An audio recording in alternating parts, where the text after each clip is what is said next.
So I want to help you guys quickly understand how powerful these types of mixtapes and these types of diss tracks help people just like Drake and Pusha T make insane amounts of money.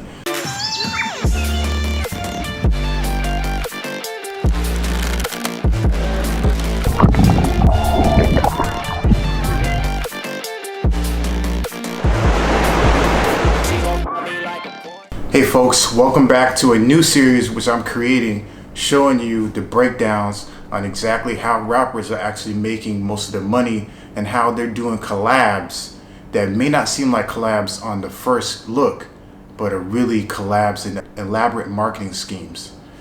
This video is about the Drake diss and also the Pusha T diss, and I'm predicting that it's helping Pusha T rocket his record sales for his new album that he just dropped. I'm tied down. I've actually been marketing online for the past 9 years, and I understand marketing schemes that really blow up people's careers, and this is one of the biggest marketing schemes that I've seen when rappers actually do diss tracks to help each other push record sales. If you guys haven't looked back in the past, when you see Meek Mills and Drake going at it literally back to back on these diss that they were doing, it literally helped Meek Mills get out of situations, if he's in situations at all, but it literally helped rocket Meek Mill's record sales on his new album when he was dropping it.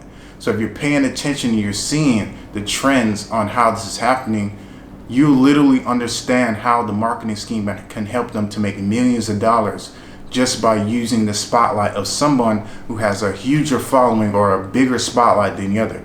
So when we look at this concept, when we see Drake, who has an enormous audience, and his audience is definitely bigger than Pusha T's audience. So when you look at it and the whole marketing scheme, what I think what's going on here is that obviously Pusha T did a diss track. Drake answers back with a weaker diss track. When Drake actually answers back, what happens is a lot of Drake's audience will go over and check out what Pusha T had to say, and then they would discover that he's a good lyricist. You know, it's no mistake about it that Pusha T's lyrics, the way he delivers his rhymes, is second to none. Like it's no comparison whatsoever to Drake's lyrics.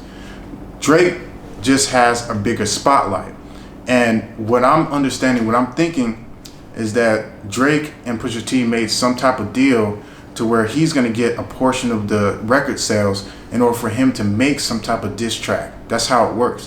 When you look at it from the perspective of online marketing and in the niche that I'm in, whenever we go out and say, hey, you know, go ahead and buy this guy's program or go buy this guy's album or whatever the case is, that's not going to make much of an impact versus if you use some type of negative vibe or something that's going to get more attention and eyeballs, because they understand their audience really resonates and they really gravitate towards negative actions or negative things in order for them to really go and check things out. So when you have certain types of diss tracks that come out, this is the marketing scheme that allows them to get more eyeballs on the project that they're trying to really make money with, or to skyrocket their visibility out there in the marketplace.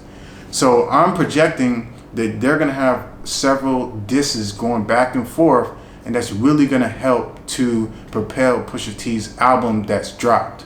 Okay, so with all that being said, folks, this is a marketing scheme that we can use. We can learn from these things and use it in our everyday lives. If you're trying to go and push an album, if you're trying to go and build any type of business here using social media in the new age in 2018. If you've been paying attention, this is the way that media has been going.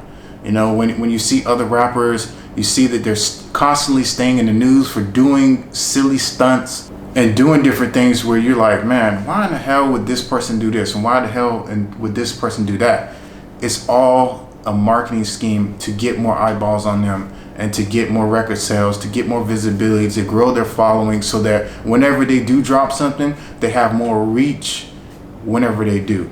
So Drake's fans are different from Pusha T's fans, and when they collide together, now he's got a whole pool of people that he can tap into because he was exposed to another person's following. So when you see people like Kanye West who are shaking hands with Donald Trump, and he's doing different controversial things with Donald Trump to get exposure. It's all a scheme to get exposure, because you know that Kanye West is dropping an album, or he's dropping a project, or he's doing something that's going to allow him to make more money off his record sales and everything else that he has out there in the marketplace.